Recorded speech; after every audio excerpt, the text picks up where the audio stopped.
Hola, ¿cómo están? Bienvenidos a la última clase de este curso de habilidades comunicacionales efectivas.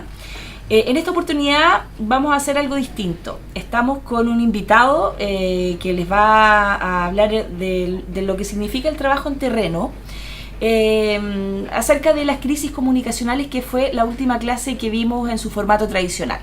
Ya, entonces quiero presentárselos. Él se llama Felipe Vergara, es doctor en comunicación por la Universidad de Málaga, en España, y nos acompaña, es periodista además, y nos acompaña porque ha estado también muy en contacto con todo lo que ha sido el manejo de crisis, y queremos que él nos cuente casos específicos de cómo se han solucionado, de situaciones de crisis comunicacional y cómo se han solucionado de manera correcta o cómo no se han logrado solucionar. Felipe, ¿cómo estás? Hola, ¿qué tal? Mucho gusto. Bueno, queremos que nos cuente, porque hemos visto nosotros bastantes modelos, el modelo AIDA, hemos visto cuáles son las principales características para elaborar un buen mensaje en un proceso de crisis, que es lo principal, el tener un mensaje, determinar vocero, ideal que sea un solo vocero. Pero ¿cómo se realiza en la práctica? ¿Cómo se lleva a cabo? Es toda esta teoría que nosotros hemos estado ya por varios meses conociendo. Bueno, antes que todo, las aprovecho de saludar a mi contraparte de la cámara. Las crisis evidentemente es algo que en muchos aspectos uno no está considerando que va a pasar. Sin embargo, para que la resolución a la crisis sea oportuna y sea exitosa, todo pasa por una etapa de preparación. O sea, a evaluar y sopesar y anteponerse a las situaciones que pudiesen llegar a suceder. Cuando no se prepara para esas situaciones es cuando a veces las crisis llegan a mayores. Hay crisis en las cuales uno tiene ya su manual de crisis, sabe perfectamente qué hacer o cómo actuar en determinadas circunstancias. Cuando se logra eso, uno a veces puede hablar de que la crisis se solucionó oportunamente, o se podría hablar de que esto se transformó más bien en un desacuerdo, que es la etapa previa a la crisis o al conflicto. Sin embargo, uno habitualmente reacciona de manera reactiva.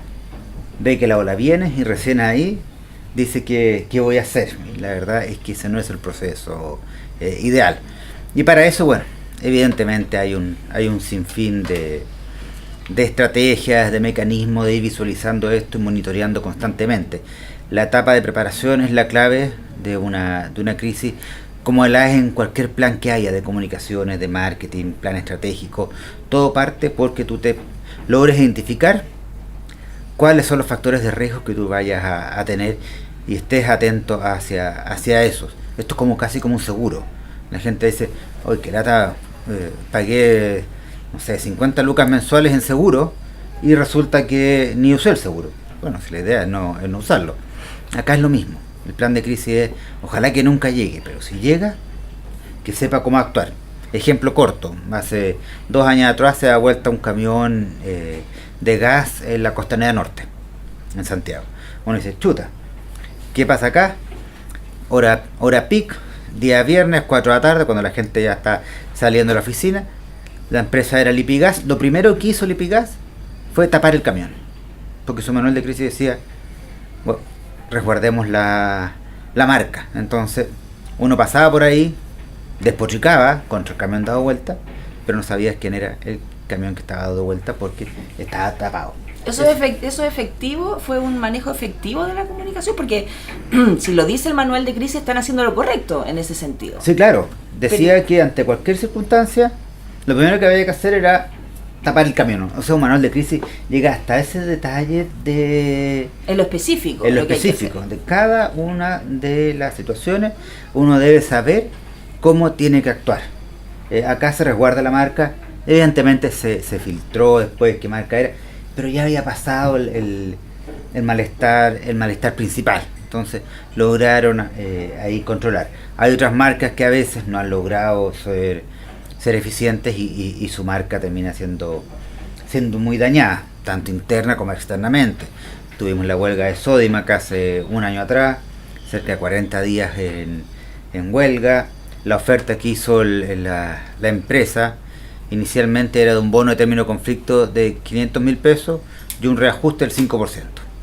Decía, está bien, pero el sindicato pidió un bono de 1 millón y un reajuste del 10%.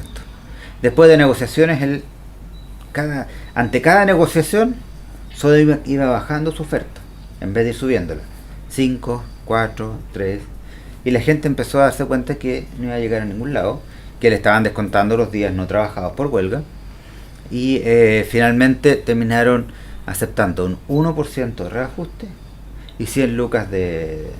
Eso quiere decir que hubo un manejo perfectamente realizado por parte de la empresa, porque claro, logró para resguardarse entregando la menor cantidad de solicitudes por parte de los que demandaban. Exacto. Digamos. Y sabiendo que para la próxima vez, saben que la oferta de la empresa es una oferta que vale la pena aceptar antes de ver que esto se fuera armado, aunque terminó en que los dirigentes sindicales de Sodemac todos fueron votados por su gente y asumieron nuevos dirigentes. Ahí tenés una crisis de cómo también uno tiene que en ciertos aspectos tener una claridad en tu objetivo y que esos objetivos no se dobleguen o no se vean afectados. Perfecto.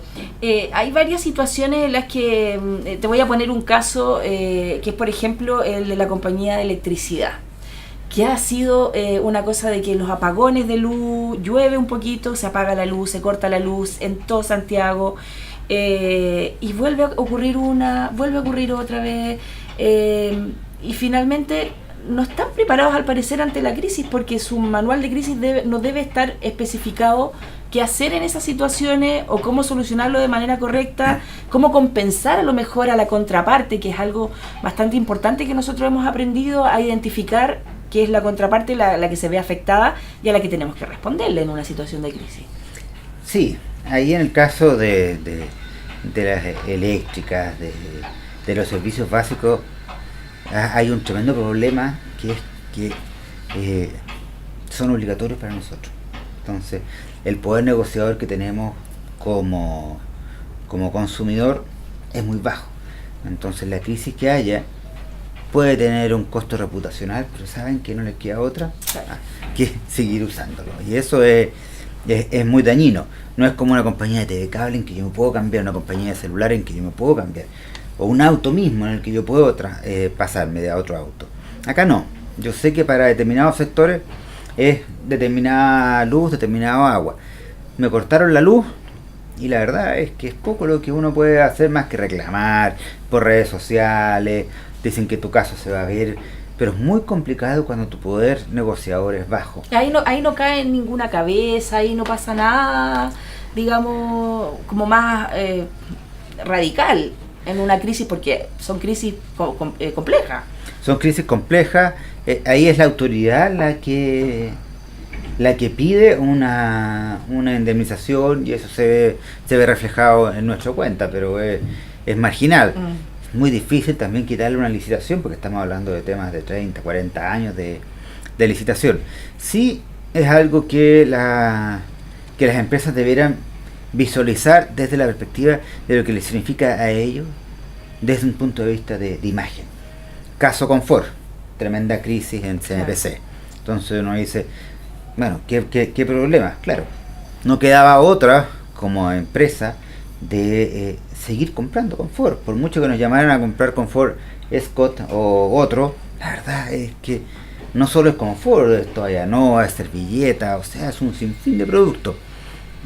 Y ahí sí CMPC, pese a la gravedad de los hechos, que esto no le quita ningún desmedro al daño causado, sí buscó la manera proactiva de solucionar esta crisis y creo que lo hizo bastante bien, a diferencia de otros casos de colusión como podría ser el de las farmacias. Lo primero que hizo el Euromate, que era el presidente, es renunciar él. Renuncia el Euromate a la presidencia, renuncia también a la presidencia del CEP, que es una empresa de investigación, de mercado, de estudio bastante importante, y decide indemnizarnos a a todo. Hayamos visto, ¿no?, las 7 lucas, la verdad es que eso ya es otro caso, pero están, y él está la indemnización de por medio. Está hecha ya, entregada al Banco Estado y generando interés. O sea, ya el CMPC se desprendió del abuso de ganancia. Y eso es una buena manera. Y después cortaron a todas las cabezas de CMPC que venían con una cultura más antigua. Y CMPC pasa a ser una empresa hoy día cuyos gerentes tienen 40 años, en vez de esta carrera funcionaria que duraba toda la vida, se corta. Ahí tienes un buen manejo. Externo, dar la cara, pedir perdón, asumir y reconocer que, pese a que no tenían idea, la responsabilidad es de ellos. Y después, internamente, porque siempre uno mira a veces las crisis como hacia afuera, internamente asumir que esto era responsabilidad de las jerarquías de la empresa y que por ende ningún trabajador se va a ver afectado con esto, que es lo primero que uno se preocupa. Ejemplo de un buen manejo, digamos, de crisis. Bueno, aparte del CMPC, yo te diría que un muy buen manejo de crisis fue la caída del K212. Con lo lamentable que fue la caída del avión llegando a Juan Fernández, se trabajó inmediatamente en separar lo que es la información periodística de lo que son los familiares, de lo que es la opinión pública, de lo que es todo lo que generaba la gente que participaba en ese avión. Inmediatamente el general de la FACH decide un lugar específico para esperar ahí los cuerpos, para que la gente vaya como familia siendo acogida en la medida que se iban encontrando los cuerpos, y informándoles a ellos primero antes que a la opinión pública. Y a la opinión pública se le informaba en la medida en que la familia quisiese informársele. Entonces, hubo muy buen manejo ahí, con mucha delicadeza, con mucha sutileza. Ahora, es fácil posiblemente ex post, porque ellos, la FACH, recogió la experiencia de una mala crisis, como fue el caso Antuco, que también es de personas fallecidas, también es doloroso, pero donde juntaron a toda la gente con la prensa, a todos en un estadio, iban gritando los nombres de los fallecidos. Se faltó un poco de, digamos, de ponerse en el lugar del otro en esa oportunidad, ¿no? Porque al final el manejo de crisis tiene que ver también con un tema de piel, con un tema de sensación, de ponerse en el lugar de la víctima, en este caso, o de la contraparte. Por lo tanto, en esa situación no ocurrió tan así. Fueron mucho más fríos, sin procesar de alguna manera lo que había ocurrido. Claro, la responsabilidad que había detrás. Y negando, hasta que los tribunales terminaron demostrando lo contrario, negando el hecho de que se había actuado de mala manera. O sea, tenemos casos que quizás en ambos la decisión posiblemente fue errada. Uno, salir de Antuco a esta marcha, y otro, que el K212 haya salido del aeropuerto sabiendo que era un vuelo sin retorno, porque no tenía benzina para volver, que es algo que está, entiendo, prohibido. Pero la manera en que se enfrentó la situación es distinta. En el mismo caso de los carabineros, cuando fallece el carabinero, el general del pueblo, que se le llamaba, creo que era Bernales, no estoy muy seguro. El helicóptero. El helicóptero, sí, que se cae en extranjero, en Panamá, Honduras, por ahí. Trabajaron excelente la crisis y se transformó en su repatriación en un hecho histórico para el pueblo chileno, para la institución, recorriendo distintas partes de Santiago en su procesión. O sea, se planificó bien, y ahí uno recoge también que las cosas, cuando son pensadas y planificadas, estamos hablando de que nadie pensó que se iba a caer el helicóptero, nadie pensó que se iba a morir la gente de Antuco, ni que tampoco se iba a estrellar el K212. Pero pese a eso, hay, por un lado, sentido común. O sea, hay ciertas cosas que uno dice, yo no puedo actuar con frialdad. Seré uniformado, me habré formado para la guerra o lo que sea, pero hay ciertas cosas, y Chile se ha caracterizado eso, donde las Fuerzas Armadas actúan de manera humanitaria. En Haití, por ejemplo. Y es ese mismo rol el que debemos traspasar dependiendo del tipo de crisis que sea. Si es una crisis de credibilidad, actuemos asumiendo las responsabilidades. Eso es fundamental. Negar algo que no tenemos cómo validar o confirmar es un tremendo error. Si es una crisis humanitaria, demostremos que esto nos genera a nosotros también un dolor intrínseco que nos afecta, y transmitamos eso que la profesora decía, esto de transmitir empatía con la gente, que en ese minuto uno lo mira desde afuera, a veces puede ser más práctico. Posiblemente en las Fuerzas Armadas han vivido muchas situaciones de muertes producto del mismo rol que desempeñan, pero hay otros que no lo han vivido nunca. Entonces también hay que transmitir paz, calma ante una crisis de revuelta social. Lo primero es calmar a la ciudadanía, de que se sientan bien protegidos por las autoridades, por las Fuerzas Armadas y de orden, porque uno descansa mucho en lo que está en lo que está pasando y en quiénes son hoy día las voces en esas situaciones. Fíjese que, como último ejemplo, si hay un atentado, hay una situación compleja en Estados Unidos, hace el presidente ya no tiene poder. El que toma el poder al tiro es el servicio secreto. ¿Por qué? Porque uno que está metido en la crisis y que es el que están atentando o algo, no puede tomar decisiones en ese minuto. Es el servicio secreto el que decide si saca al presidente o no. O sea, ante una situación complicada, son ellos, es la seguridad, la que manda. No el presidente que diga, no quiero irme a este escenario, lo siento. Se acabó. Tiene que irse y se va y se acabó. O sea, y eso también es lo que uno espera muchas veces en situaciones de crisis en las que uno se ve afectado y confía entonces en la autoridad que lo oriente y lo cuide. Los planes de crisis, Felipe, y para cerrar esta clase, ¿los planes de crisis son necesarios en la actualidad en todo organismo o en los organismos, digamos, instituciones de cierta cantidad de personas que lo conformen? Según lo que hemos escuchado, según lo que hemos aprendido en el resto de las clases, al parecer es fundamental y es como parte obligatoria de una institución, de un organismo, el contar con un plan de crisis, de un manejo de riesgo, de saber qué hacer en determinados casos. Sí, claro. O sea, tener y ponerse en las situaciones, ponerse en las probabilidades, contar con un manual que te diga cómo actuar, es clave y es fundamental. Lo que no significa que por mucho que tengas un manual, esto vaya a ocurrir, a funcionarte además. O sea, les pongo un ejemplo bastante mundano. Nuestra misma selección, con el mismo equipo, se prepara, posiblemente de la misma manera, para jugar con Argentina o con Bolivia, y a Argentina le ganamos y con Bolivia perdemos. Y es el mismo equipo, o sea, la misma estructura. No siempre un plan de crisis va a funcionar igual, porque por mucho que queramos, hay circunstancias atmosféricas del ambiente que hacen que en algunos casos esta solución sea exitosa y en otros lamentablemente sea un fracaso. El sentido común ahí es clave. El sentido común ahí es clave y un buen acompañamiento y asesoramiento para saber por dónde actuar también es fundamental. Perfecto, Felipe, queremos agradecerte el haber estado en esta clase de hoy. Bueno, hemos llegado a la última clase.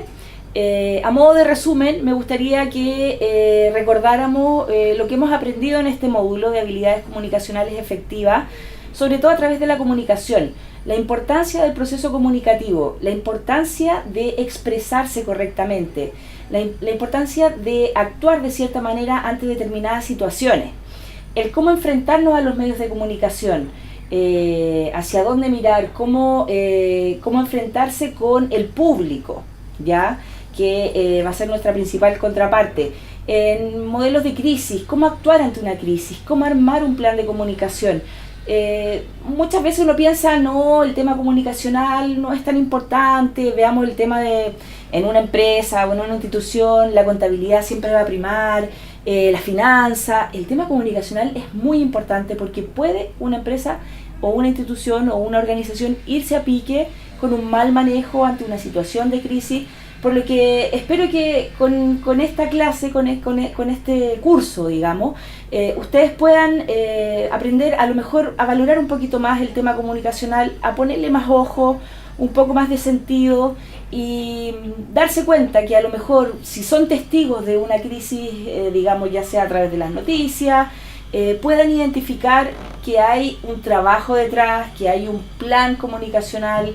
Si ven a una persona entrevistada representando una institución en los medios de comunicación, vean que hay un trabajo atrás, que hay una intencionalidad, que hay un mensaje que también se quiere transmitir que a lo mejor no está dicho directamente.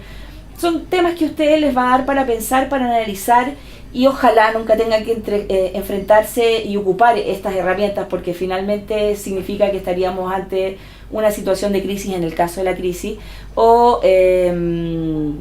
alguna situación conflictiva donde haya un mal manejo comunicacional.